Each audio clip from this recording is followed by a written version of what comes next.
you know, we're not looking at an accidental situation here, right? Right. Chesting. Okay, you're walking in, you turn left into that small room. You should see a workbench, and the big chest is literally right on the right of it. And you just open the door, it's right there. Imagine a woman saving you from the harsh world, adopting and raising you as her own. Would you go as far as killing her over minor disagreements? In July 2019, 911 operators received a chilling call. 17-year-old Carlos Hallowell informed them that his mother had been gruesomely murdered. There was an axe lodged in her head as she lay in bed. As investigations unfolded, it became increasingly evident that Carlos wasn't entirely truthful, and there was more to this murder than he initially admitted. This is the chilling tale of the murder of Denise Hallowell, Carlos's adopted mother. Denise Hallowell worked as a school teacher in Marion County, Florida. She adopted Carlos at the age of 4 from Guatemala and also welcomed another boy named Angel from Honduras into her family.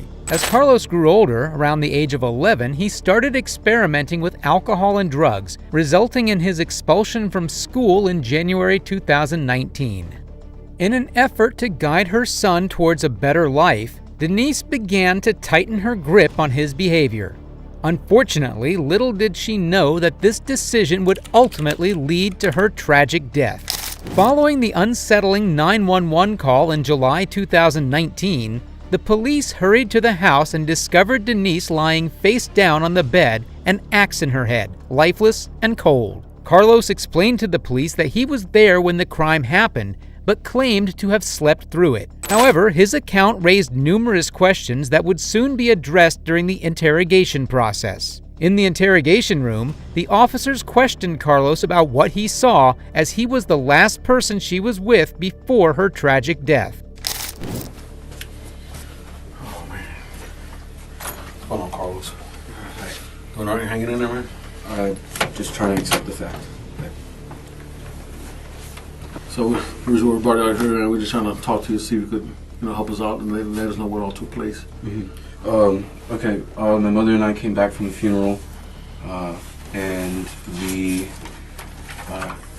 had lunch together. We had pie together, and the last time I saw her was around 2:30, 3. We both went to our separate rooms to take our naps. I hear barking from my side of the house, which is abnormal. Our dogs are supposed to be in that little fenced-in area. So I walk out to the front door. My mom's door is closed as always, but she does let the dogs out every now and then.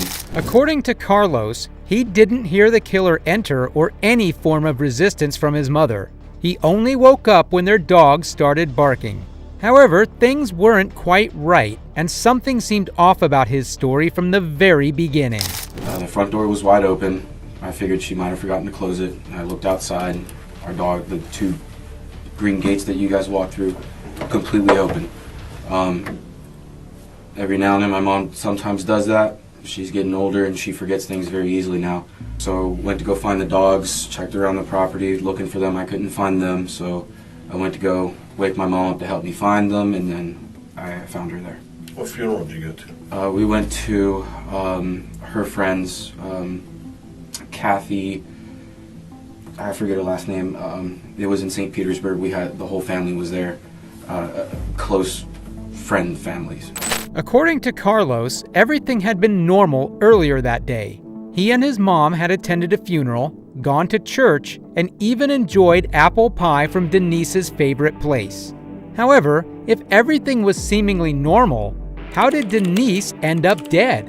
The police would need to carefully examine the events leading up to the incident to uncover the truth. But before moving any further, they read him his rights. You have the right to remain silent. Anything you say can and will be used against you in a court of law. You have the right to talk to a lawyer and have him present with you while you are being questioned. If you cannot afford to hire a lawyer, one will be appointed to represent you before any questioning if you wish. A while ago. I couldn't even tell you when. We've been fine since I moved back into the house. You moved out? I did. For a period of time, my mom was really upset with me because I wasn't following the path of school and everything, so she told me if I didn't get my act together, she'd ask me to find somewhere else to live for a little bit until I got my stuff together. I don't remember. I was I really don't remember any of that time. A month at least? You know, was it like January, February, March? And then What's this month? July. July. So I want to say end of school and kind of like a month in summer, so whatever month that is. She was more worried about my school. I was more worried about partying and such, and I understood it. And then eventually, by the end of that month or so, I started seeing my mom more again, and then she realized I'd straightened up my act and invited me back into the house. No, I graduated at home. I was doing my schoolwork for actually doing it, and she saw the change, and she believed that I was actually going to get things done. So I graduated at home. Carlos told the investigators that his mom let him back home, but he had to leave school as she thought that would be better for him. The irony is that he was just about to graduate from that school and had little time left. But instead, she signed him up for a welding course, and he was now looking for a job, which made his mother happy. My mom and I have always had a very close bond, and a lot of people didn't really understand me and my mom, and we've been through a lot together. So, I mean, there's nothing I wouldn't do for her or anything. So, I just don't know what happened. So what did you see when you walked into your mom's room? It was our axe in the side of my mom's skull, and I could still hear her trying to breathe. It's supposed to be in our shed. The white one? Yes, yes. Okay. Your mom used it? Yes. And she used it that day, a couple days ago? Think so. Maybe. I'm not sure. Did you use it at all today? No. How come you told one of the deputies that you did use it today? I did? Mhm. I had a machete. I don't remember saying I used my axe today. Yeah, that's what they told us. The detectives weren't sure what happened. These questions were simply to verify Carlos's account so that they could focus on the real cause of the homicide. They were actively trying to figure out if Carlos had anything to do with the murder while being careful not to upset a grieving son. Told us is that you said that you had handled it today. Maybe they confused it with the machete. I think so. What was going on with the machete? My machete, I keep that in my room. That's my own little personal protective thing. My mom has a snake charmer in her room. I have the machete in there, and I usually sharpen it on the weekends and just fiddle around with it. My mom knows I like to sharpen my knives and stuff. you say you had a strange relationship with your mom and your friends didn't understand it. What you mean about that? Well, my mom and I, the way we showed each other affection was odd to some of my friends. It was just the way we interacted with each other. We would go days without speaking to each other, and then one day we'd be like, yo, you want to go watch a movie or something? And then we'd go watch a movie. That was just us being us. It's just a fist bump. Like a lot of my friends, they were like, oh, we tell my mom I love you every night. We see her all the time, blah, blah, blah. Well, we weren't really like that. My mom and I were just independent people, and we just met when we did. And whenever we felt like we wanted to just kind of hang out with each other, we did. And we made it work. It's been amazing for 13 years. The detectives then attempted to question Carlos to see if he had any motives, which could potentially make him the prime suspect. When was the last time you saw your girlfriend? 2 days ago? You ever been cool with her? Yeah. She get along with your mom? Oh, yeah. Very well. Your mom got along with her? 'Cause Yes, I know very well. moms and their sons, you know how that goes sometimes. Right? Yeah, no, they got along very well. Really? Very well, actually. How long you been dating? Just over 6 months. So let's talk about your mom. Okay. You know, we're not looking at an accidental situation here, right? Right. Somebody put an axe in the back of her head. Who would have done that? I don't know anybody who would have done that. All my mom's close friends, anything would be people at church. This is the only people that I know. Not that I know of. She People that- kept to herself. So, You guys are kind of out there in the middle. yeah, we're in Nowhere. we're in the middle of nowhere. We just keep to ourselves. We put signs up because we've had small intruders, and then we hear noises at night. So she just puts all that stuff up for safety. Mhm. So I don't know. Throughout this interrogation, one thing seems to stand out. It's that Carlos was way too calm and composed for someone who had just lost his mother. He even seemed more excited talking about his girlfriend than upset about his mom. This made the detectives suspicious, so they decided to look more closely at the details of the murder scene. Going in her room, it was the door open, closed. Did you hear her like slam the damn door or? No, it was just normal. Like I heard her walking in her room, and then her door closed.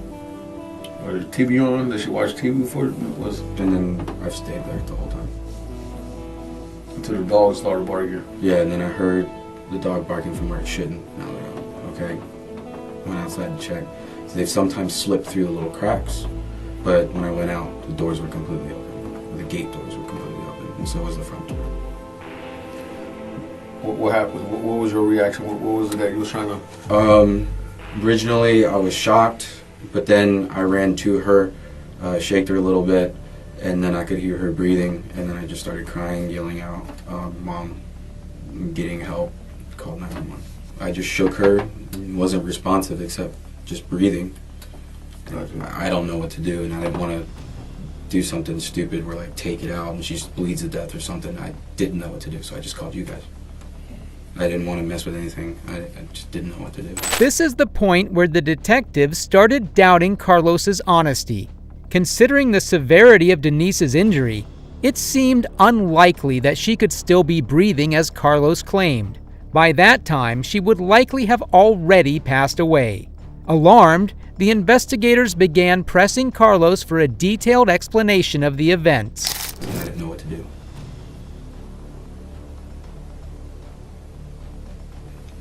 So only the phone log should be only 911 today. Today, yeah. And then I Snapchatted people, texted some people, but just normal stuff. How do your dogs react when strangers come to the house? It depends. If they're outside, they'll just bark at whoever it is and then eventually just give up. If they're inside, they will be very aggressive and bark crazy, like crazy. Like normal dogs? Yes, but if they're outside, they're passive. But you didn't hear them barking before? No, I just heard Noelle start barking like crazy next to my window, and that's when I got up. Well, out of my room, at least. Right. Saying the stranger Right. thing, they would be freaking out. No, not exactly. I mean, if you just open the door, they'll just walk out. They won't think anything of it. We've had... That's not very characteristic of dogs, especially... See that? Carlos mixed up his own story. First, he said the dogs would bark if someone was inside. But if there was a break-in, shouldn't the dogs bark right away? The cops noticed this mistake, and now he was in big trouble. Those are our dogs, and we know how they act. Mm-hmm. So But you just said they would... if they're outside and they They would see just somebody bark. in the gate, they will bark, but then leave it alone. If they're inside, they will bark like hell if somebody enters the house. You gotta open the It's door. called the opening the door and somebody letting them out. They sit in the living room. They don't sit right in front of the door. There's a couch. There's the sofa. Right. They sit right there. They're not right in front of the view. I can tell. I know that. Right. What I say is, if I'm going to open a door, the dogs are there. They're gonna go. You know, they're gonna sit there, go crazy and barking, Right. until the door's open. I'm not gonna open the door and run off. Your house is in the middle of nowhere, so me to take off with the dogs and not to hear a bark. You know how's The doors are open on the side. The gate doors are open, so the dogs are everywhere. And the front door is still open. So I have no idea how it got there. I want to know how it got there, and I don't want to know why. I do not know. And I want to know. Because for some reason my dogs have been let out. The interrogators could see through Carlos's lies now, and suddenly his calm demeanor disappeared. His body language showed clear signs of discomfort, with visible anxiety, aggression, and nervousness taking over. But I didn't do anything and would never do anything to my mother like that. As much as we used to bicker and get back at each other, fighting sometimes, and then peace, and then back and forth, and then peace again, never. Never in a million years would I ever think to do that. She's my mom. I was adopted at age 4. Would never do such a thing like that. And if you're insinuating that, I'm very offended by that. You're putting on a pretty good show. A show? Yeah, you're putting on a really good show. A show? Yeah. How's this a show? Things were very sociopathic, Sociopathic. which is exactly what you're showing me right now. And you're trying to act like you're upset about something. Trying? Yeah. Okay, how is this trying? That was my mom. My mother. Right. So trying. How is this trying? Okay, But you tried it. So you're calling me a sociopath? Yeah. Really? Yeah. This is what sociopaths do. Well, do what? I've just been sizing you up the whole time. And Okay. it's like 100%. Okay, you can size me up. You don't have normal feelings. You can size me up all you want. I do have normal feelings. I loved my mom. Ask anybody in this county. With no time to spare, the cops confronted him directly, and you could observe his demeanor growing increasingly annoyed. This pattern is familiar in criminals pretending to be innocent, but eventually getting caught in their own web of lies. Do the most extreme things to them. Not like that. No. It happens all the time, every day. I That's would, what I just told you earlier, that it's usually like a loved one. okay, I would not do that. You ask anybody in this county. My mom and I were amazing. We would never do such a thing like that to each other at all. My mom would never hurt me like that, and I would never hurt her. Call me a sociopath or whatever you want. I'm sorry for getting upset. But you please ask around. Ask anybody. They We're going will to ask everybody. ask everybody. They will attest that I would never do that. Ever. Stephanie and Damien, the people I was staying with, they got mad at me because I decided to get back with my mom and try to make things work out. And we did. I moved back in. But you haven't been back in very long. Can you understand why we see Yes. certain Okay, things? listen. I do understand. I do understand that it's out of nowhere, but please. Because right now, you're telling us a story that you had nothing to do with it. Correct. Okay? And if later on you come back and the evidence shows us something totally different, and you say, oh, mom was a terrible mom and she abused me and we had a fight and I did something stupid, you've already laying out this story right now, Correct. which I can scrap. I can scrap that story. You get in trouble, but not as much. But if we Correct. find out, that's the same thing. The same thing here. Same thing. I'm goes, telling you, this is my story and it is the truth. Certain instances like he was saying. Here's an interesting piece of information. During interrogation, officers often use psychological tactics like downplaying and empathizing during the interrogation, attempting to create a more relaxed atmosphere to encourage the suspect to share information. And that's exactly what they did here as well. And it worked. Slowly, but gradually, Carlos began to open up. I did not do that to my mom, but she hasn't always been the best mom. But I would never go to that extreme, ever. And that's exactly what I just finished saying, dude. Right.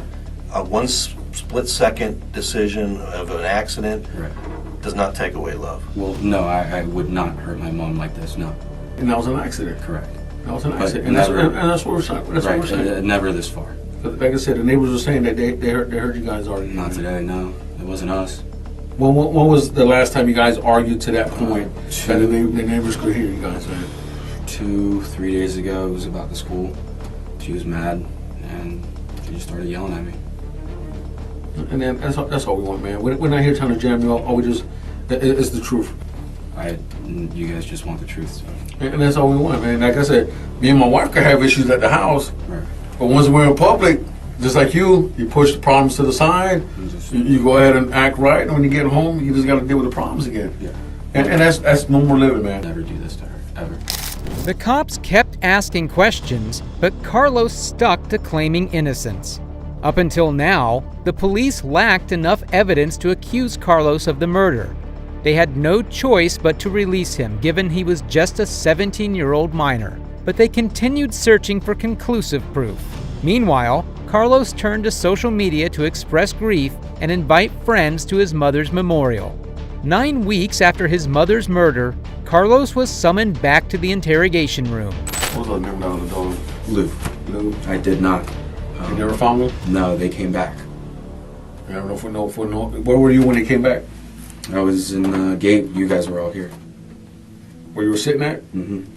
They were off. I was trying to find them, and then I saw my mom. Called you guys immediately, and wanted to go help me find the dogs.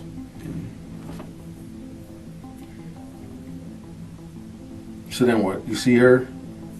What happened? What was your reaction? What was it that you was trying to?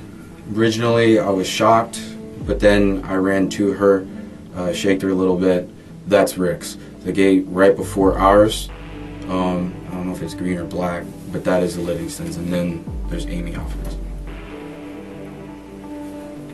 All right. So, Whose property is it that, like, before, when you're walking up to the house? so you went, unbungeed it, Yeah, just opened it, and then what you do after you open the gate? I ran back to the house and just stayed in front, that little gated area, because she said not to go back in the house. So once you came out that one time, the call 911, and you went back inside the house? She told me not to go back in the house. So how many times did you go back in and out the house? Once. Just the once? Because I went in, go find my mom, and then I called 911, ran out, and she instructed me to stay out. So when did you go to the side garage door? And I'm supposed to fix my car today, or was supposed to, and I just kind of went out there and forgot to close it all the way. It sticks. But you said you ate pie and went to sleep. Well, okay. Ate pie, went to go take care of my tools, and then went to bed. And then after that, my mom was still wrestling around, and then went to bed. So when did you go to the bathroom? Also before I went to bed. So if we rewind it, you're having pie. In a twist, the cop unveiled the evidence gathered from the lake, and Carlos didn't seem happy about it. His confident look turned into anxious real quick. So then you went in, and that's when he came in and said, "Oh man, the gate's closed. I gotta go and open it." So you went over there and opened it for them. Yes, because I remember from going up, it was closed, and I was trying to get them in as fast as possible. Basically, dodge ends at? Yes. What about the people on the left-hand side? That kind of almost It intersect into your property It over was there. the property of Gene and Jim Livingston. They got too old, and now it's their sons, I think. I forget his name. But that used to also be the hangout place. That's Rick's. The gate right before ours, I don't know if it's green or black, but that is the Livingston's, and then there's Amy Alfred's. All right. So Whose property is it that, like, before, when you're walking up to the house? so you went, unbungeed it, Yeah, just opened it, and then what you do after you open the gate?